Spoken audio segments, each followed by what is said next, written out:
Comparison operator. The word itself says comparison, which means to compare between two different values. There are multiple ways to compare the values in Python. Some are less than, greater than, is equals to, is not equals to. यो चारवटा चाहिँ value compare गर्नको लागि चाहिँ use हुन्छ अनि त्यसपछि यो कम्पेरिजन भ्यालुले चाहिँ कम्पेयर गरेको ले चाहिँ कम्पेरिजनले चाहिँ बुलियन भ्यालु चाहिँ रिटर्न गर्छ कि त ट्रु रिटर्न गर्छ कि त फल्स रिटर्न गर्छ जस्तै यहाँ एक्जाम्पल छ एउटा is equals to 10 print a not equals to 10 अब यसले ट्रु रिटर्न गर्छ कि फल्स रिटर्न छ a is not equals to 10 भनेर भनेको छ यो त फल्स हो किनभने a को भ्यालु त हाम्रो 10 छ यो not equals to वाला हुन्छ यसले फल्स रिटर्न गर्छ त्यही भयो हैन अनि त्यसपछि अब हाम्रो च्यालेन्ज के छ भन्दा write a program to assign 10 to variable a and 2 to variable b and print if a is greater than b भनेर भनेको छ हैन a मा चाहिँ हाम्रो के 10 असाइन गरेर रे अनि b मा चाहिँ हाम्रो 2 असाइन गरेर रे अनि अब चाहिँ हाम्रो के गर्नु पर्यो print a greater than b a greater than b भनेर चाहिँ प्रिन्ट गर अरे अब यसले चाहिँ के रिटर्न गर्नु पर्यो भन्दाखेरि हाम्रो अब यो अनुसार चाहिँ हाम्रो ट्रु रिटर्न गर्नु पर्यो किनभने हाम्रो a चाहिँ b भन्दा ग्रेटर छ नि त त्यही भएर हामीले अब रन गरौँ रन गर्दाखेरि चाहिँ ट्रु रिटर्न गर्नुपर्छ हो ट्रु रिटर्न गर्यो त्यो मिले हाम्रो टेस्ट केस पनि पास भयो अब नेक्स्टमा छ कन्टिन्यू गर्दाखेरि logical operator Logical operator are used to operate between two Boolean values. This means if you have two Boolean values you want to compare with, logical operator has got you covered. भनेको चाहिँ ल दुईटा Boolean values छ त्यसमा चाहिँ त्यसपछि comparison गर्नु छ भने चाहिँ हामीले logical operator युज गर्छौं हैन. There is something called the truth table which will give you an understanding of what the output of certain logical operator will be. It's a truth table छ त्यसमा चाहिँ के छ भने ट्रु अर ट्रु दुईटै true भयो भने चाहिँ ट्रु हुन्छ अनि एउटा ट्रु फर्स्ट को ट्रु अनि सेकेन्ड को फल्स भयो भने नि ट्रु हुन्छ हैन अनि फर्स्ट को फल्स र अर्को ट्रु भयो भने ट्रु हुन्छ र दुईटै फल्स भयो भने मात्र फल्स हुन्छ भनेको चाहिँ मतलब और केसमा चाहिँ ट्रु फल्स भएको केसमा मात्रै फल्स हुन्छ नभए सबै केसमा चाहिँ ट्रु हुन्छ if you analyse this even if one value is true or operator returns true भन्न खोजेको मतलब यसमा चाहिँ अर भनेको चाहिँ हामीले चाहिँ प्लस भनेर बुझ्दा हुन्छ हाम्रो त्यो अब डिजिटल लजिकमा दिनमा पढ्दाखेरि चाहिँ अब or भनेर चाहिँ हामीले प्लसलाई जनाउँछौं भने मतलब अब 0 + 1 भए पनि 1 + 1 भने पनि अब रिटर्न भ्यालु 0 भनेको फल्स भयो अनि त्यसपछि 1 भनेको ट्रु हुने भयो अनि त्यसपछि अब हामी ट्रु भनेको 1 + 1 भनेपछि 1 नै रिटर्न गर्छ 1 + 0 भनेपछि 1 नै रिटर्न गर्छ 0 + 1 भने पनि 1 रिटर्न गर्छ त्यो भनेको 1 भनेको चाहिँ ट्रु रिटर्न गर्छ हैन अनि 0 + 0 भनेको 0 रिटर्न गर्छ त्यही भएको कारण चाहिँ फल्स र फल्स हुँदाखेरि मात्र हाम्रो चाहिँ फल्स हुन्छ नभए चाहिँ सबै ट्रु हुन्छ हैन अनि त्यसपछि अब एन्ड भनेको चाहिँ हामीले मल्टिप्लिकेसन बुझ्छौं हैन मल्टिप्लिकेसन जस्तै हो डिजिटल लजिकहरुतिर चाहिँ मल्टिप्लिकेसन जस्तै हो जस्तै अब ट्रु भनेको 1 चाहिँ 1 इन्टु 1 भनेको ट्रु 1 हुन्छ हैन त्यही भएर ट्रु भनेको मतलब ट्रु इन्टु ट्रु भनेपछि ट्रु हुन्छ र ट्रु इन्टु फल्स भनेपछि 1 इन्टु 0 भनेपछि 0 हुन्छ 0 इन्टु 1 भनेको पनि 0 हुन्छ 0 इन्टु 0 मल्टिप्लाई 0 भनेको पनि 0 नै हुन्छ त्यही भएर चाहिँ हैन यसमा चाहिँ दुईटै केस ट्रु भयो भने मात्र ट्रु हुन्छ नभए फल्स हुन्छ in the case of and however both the value must be true in order for the operator to return true. Let's look at the example. A is equals to 10, B is equals to 2, C is equals to A greater than B, D is equals to A less than B. Print C or D, print A and B. भन्नको चाहिँ मतलब के दिएको छ भन्दाखेरि हाम्रो चाहिँ A र B मा चाहिँ हाम्रो भ्यालु असाइन गरेको छ र C र D मा चाहिँ हाम्रो कन्डिसन राखिदिएको छ लजिकल कन्डिसन हैन कन्डिसन राखिदिएको छ अनि त्यसपछि अब यो कन्डिसन चाहिँ A यदि B भन्दा ग्रेटर छ भने चाहिँ हाम्रो C प्रिन्ट गर्ने भयो यदि A चाहिँ लेस देन B छ भने चाहिँ D प्रिन्ट गर्ने भयो भने मतलब यो हुनै पर्छ अब यो केसमा चाहिँ के हुन्छ भन्दाखेरि यो केसमा चाहिँ हाम्रो यो सी अर डी अब यसमा चाहिँ C will store the value true हैन के भन्छ ग्रेटर देन छ यो ट्रु स्टोर गर्छ हैन D will return the value false यो फल्स मतलब लेस देन छैन नि त 20 सानो छ नि त ए भन्दा यो भनेको फल्स रिटर्न गर्छ that's why C or D will print true and C and D will print false त्यही भन्छ च्यालेन्ज चाहिँ के छ भन्दाखेरि you are given A, B, C variables. Write a program to print if A is the greatest among the three. भन्न खोजेको छ हैन हामीले चाहिँ A, B, C भनेर चाहिँ हामीलाई त्यो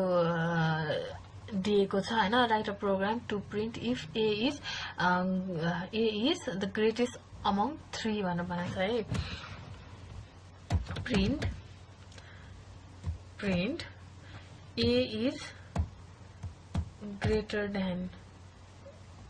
यसलाई हामीले अब अर्कै छुट्टै भेरिएबल बनाएर गर्दा नि भयो यसरी गर्दा A is greater than B and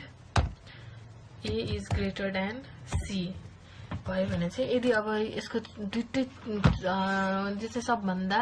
ठुलो हो भनेर प्रुफ गर्नु पर्यो भने त यो भनेको मतलब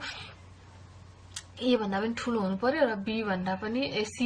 B भन्दा नि ठुलो हुनु पर्यो र C भन्दा नि ठुलो हुनु पर्यो नि त्यो भयो भने केसमा चाहिँ ट्रु रिटर्न गर्छ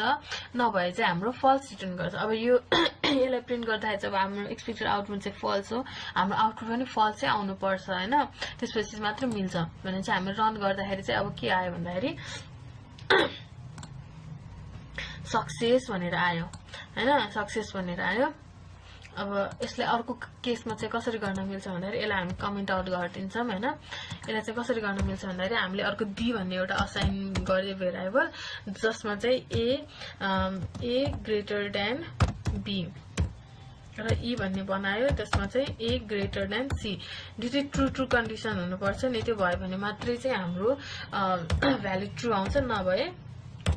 फल्स आउँछ भने चाहिँ यसमा चाहिँ प्रिन्ट D and E चाहिँ प्रिन्ट गर्नु पर्यो किनभने हाम्रो दुईटै true condition true and true भनेपछि ट्रु आउनु पर्छ यस यो दुईटै कन्डिसन चाहिँ यो ट्रु हो यो फल्स हो यो चाहिँ फल्स हो हैन सरी यो चाहिँ फल्स हो यो चाहिँ ट्रु हो किनभने a भनेको 18 छ 18 ग्रेटर देन यो भनेको चाहिँ ट्रु कन्डिसन भयो हैन भने मतलब a भनेको कति छ 18 छ 18 ग्रेटर देन 11 यो ट्रु कन्डिसन भयो अनि अर्को छ यो भनेको फल्स कन्डिसन छ यो भनेको a भनेको 18 ग्रेटर देन 20.2 हुनु भनेको छ यो भनेको फल्स कन्डिसन भयो त्यसमा चाहिँ अब ट्रु एन्ड फल्स भनेपछि हाम्रो फल्स रिटर्न गर्छ यसलाई अब रन गर्छौं रन गर्दाखेरि चाहिँ सक्सेस भनेर आयो हैन अब यति भयो अब अर्को छ इफ एल्स मा चाहिँ के हुन्छ भने whenever we have to do conditional activities we use conditional statement also known as if else if and else. For example, imagine that you want to ask the user whether he is 18 plus or not. If yes, you want to perform a certain activities. If not, you don't. In such case, where you want to work out with test case and condition, the statements come into play. The syntax of the conditional statement is pretty simple. If condition 1 perform something, else if condition 2 perform something, else perform something. यदि first को condition true भयो भने यो भित्रको यो execute गर यदि त्यो पनि हैन यो कन्डिसन ट्रु भयो भने यो एक्जिक्युट गर यदि त्यो पनि यो दुईटै भएन भने चाहिँ लास्टको यो एक्जिक्युट गर भनेर खोजेको छ हैन in the place of condition you have to use a comparison operator. The use of else if is totally optional and you can use as many else if as you need. Let's see how we can use conditional statement in the real world. A is equals to 20, B is equals to 40. If A is greater than B, print A is biggest, else print B is biggest हैन अनि त्यसपछि अब यसमा चाहिँ हाम्रो a greater than b भनेपछि a भनेको 20 greater than b true or false false भयो नि त त्यही भएर यो कन्डिसन जाँदैन यो इफ कन्डिसन ट्रू कन्डिसनमा मात्र ट्रू भयो भने कन्डिसन ट्रू भयो भने मात्र त्यो एक्जिक्युट गर्छ फल्स भयो भने त्यो एक्जिक्युट गर्दैन हैन यो फल्स भएपछि अब यो प्रिन्ट यो एल्स वाला कन्डिसनमा जान्छ अब गेस द आउटपुट भनेर भनेको छ यसको आउटपुट चाहिँ के b इज द बिगेस्ट भनेर प्रिन्ट हुन्छ अनि अर्को च्यालेन्ज के छ भन्दाखेरि make a program to assign num is equals to 50 and num2 is equals to 70 use conditional statement and print the biggest number among the two भनेर भनेको छ हाम्रो चाहिँ अब num1 भन्ने बनाउँ त्यसमा चाहिँ 50 पठाऊ भनेर भनेको छ अर्को num2 भन्ने पठाऊँ त्यसमा चाहिँ 70 भनेर पठाऊ भनेको छ त्यसमा चाहिँ अब कन्डिसन चेक गर भनेको छ if print the biggest number among two भनेर भनेको छ हैन if num1 is greater than num2 भयो भने चाहिँ यहाँबाट के गर भन्दाखेरि प्रिन्ट सरी यसमा कोलन छुट्यो नि त print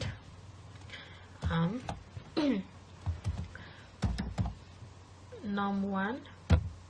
a print biggest number among two भनेर भनेको छ print biggest number among two भनेपछि 50 हुने भयो हैन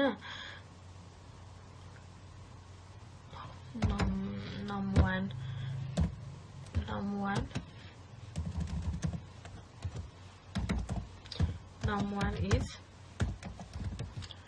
biggest भनेर प्रिन्ट गर्नु पर्यो num1 भएन else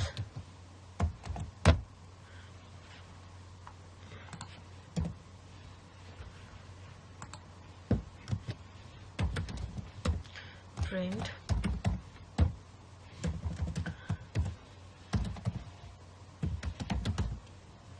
is biggest number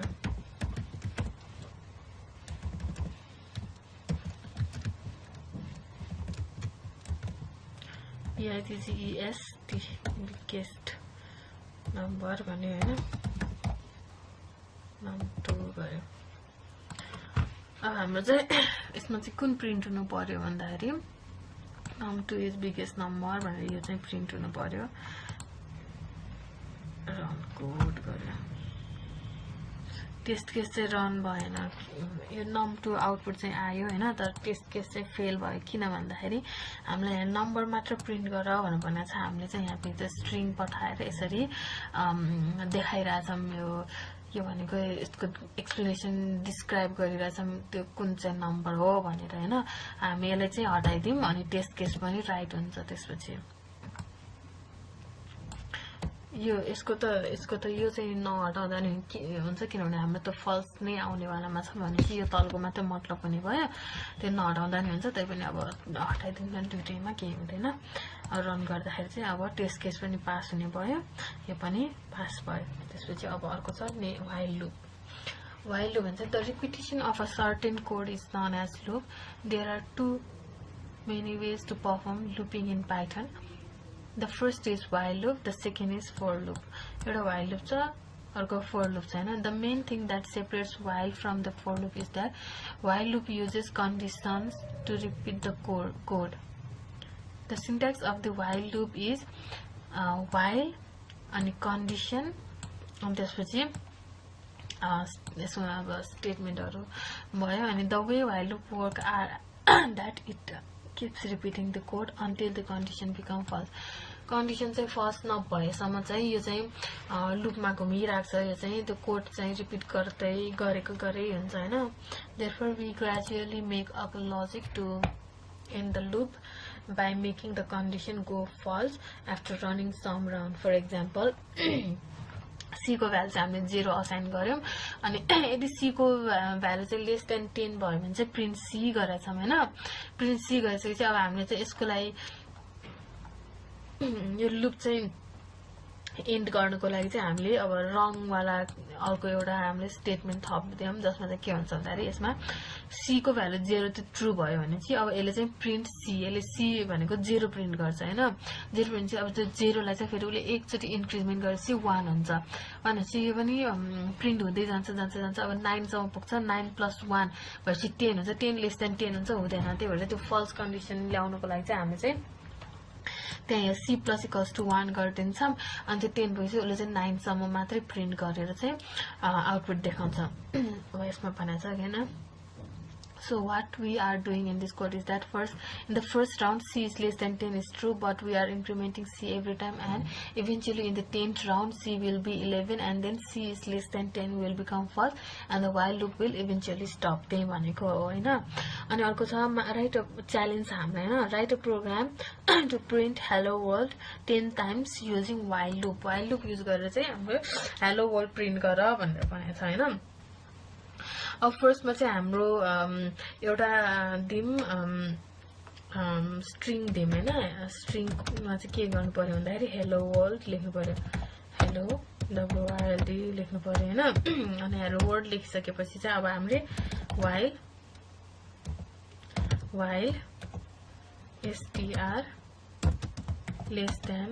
10 हामीले कतिचोटि प्रिन्ट गर्नु भने चाहिँ 10 टाइम भन्ने भनेको छ हैन अनि प्रिन्ट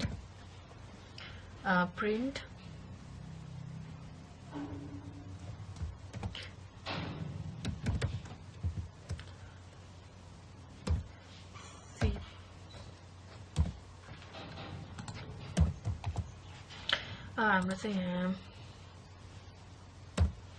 काउन्ट भनेर राख्नुपर्छ एउटा काउन्ट इक्वल्स टु 0 काउन्ट हैन सी नै भनौँ हैन सी को भ्यालु चाहिँ हामीले 0 राख्यौं हैन 0 राखेपछि हाम्रो सी लेस देन त्यो भएपछि अर्को प्लस इक्वल्स टु 1 गरेपछि अब हाम्रो चाहिँ हेलो वर्ल्ड 10 चोटि प्रिन्ट हुनुपर्छ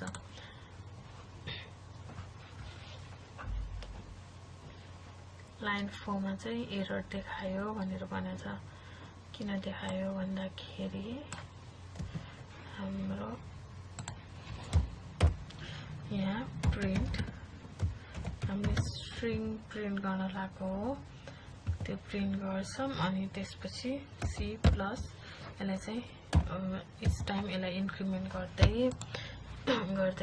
जाँदाखेरि चाहिँ स्ट्रिङ भनेको यो str भयो हैन यस्तो गर्दा नि भयो अल टेस्ट पास भनेर भनेको छ अल टेस्ट पास भनेको छ अनि हाम्रो यहाँ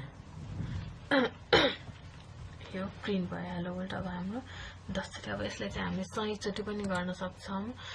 यसलाई चाहिँ लेस देन 100 चोटि त नभए 30 गरौँ हैन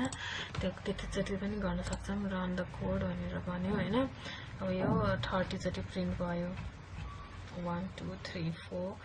5 6 7 8 9 10 11 12 हैन 30 चोटि प्रिन्ट भयो यसलाई चाहिँ अब आफूले जति जति चाहियो त्यति चोटि चाहिँ प्रिन्ट गर्न सक्छौं यसलाई रन गर्दै टेस्ट केस पनि पास भयो यो सक्यो अब